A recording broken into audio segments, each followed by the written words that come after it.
This is our song, everybody sing it. Clap your hands, y'all, and do it like you mean it. We stand our ground and we don't back down. And if you don't like it, then don't come around.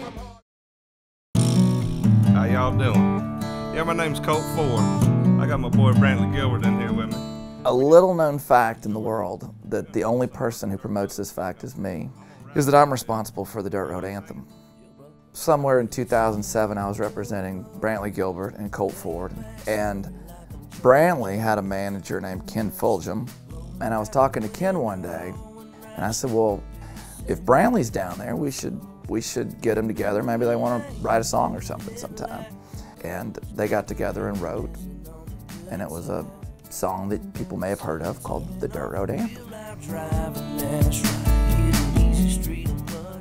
So Dirt Road Anthem, that song obviously has become iconic, really. I mean, it's been one of the biggest songs in country music in the last 10 years. Dirt Road Anthem was a monumental record. It's just a great song. And it was really just a plant and flag thing for me and my buddy Brantley Gilbert. And we wrote it in probably 30, 40 minutes, and we didn't have no idea. We just thought it was something that rednecks like us where we lived would think was cool. It was interesting because when I first heard it, the lyric "chillin' on a dirt road," at the time, chillin' was kind of not cool to say anymore. So I'm down here, my studio is it wasn't great, you know. The stuff we recorded Dirt Road Anthem on were like a shitty mic, an M-Box, a Pro Tools M-Box, and like a little PC computer with some KRK speakers, you know. There's nothing wrong with any of that stuff, but it was like the bottom of the line, you know, which is funny because it's the biggest record I've ever done. It's my first platinum record. It's probably the most well-known record of the last 15 years in country music, you know. So I guess it all comes down to making sure your content is good, right? Because if you go back and listen to that mix, I'd probably say it's a horrible mix. It's not polished, you know. I didn't even really know how to mix records back then. I was trying to learn, and one day I tried to go back and remix it, and it kept sounding worse and worse because there's something so special to the way it all came together. It was just organic and fluid.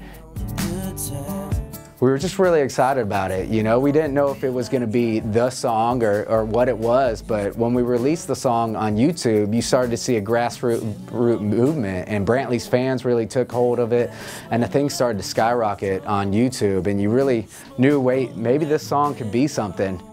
So, you know, a couple years later when we get a call saying that Jason Aldean wants to cut the song, it was just really a high point.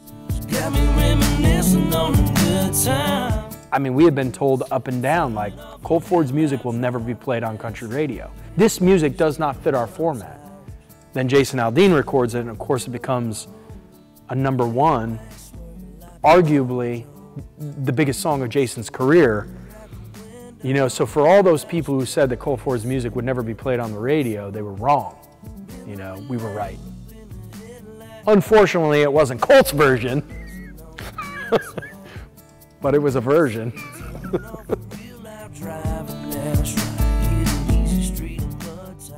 So, me and Jared J, 5-star, you know, we had already wrapped up Hog Heaven, and so he asked me if I want to do a remix to Dirt Road Anthem, and I would have been an idiot to turn it down, and so I jumped all over it.